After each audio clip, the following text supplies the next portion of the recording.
guys, and welcome to another video. In this video I will show you how to fix a blank screen thing. I saw a lot of solutions to do this, but I found one more effective. I'll show you all of them if you want, but let's get into it. So you will need to go to display settings,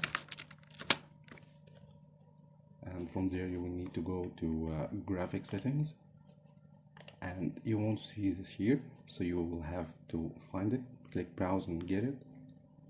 You should have this as classic app, of course, and you will choose power saving. After that it will be working.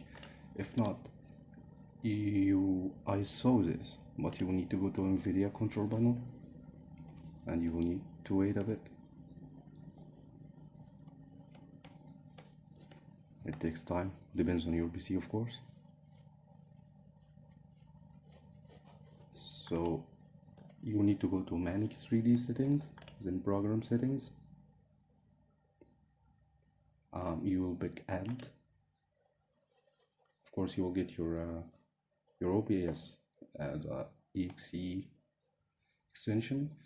After that, after you add it, you need to pick integrated graphics for it. After that you click apply. But yeah, I think the first method will work, as it's working here. Sorry.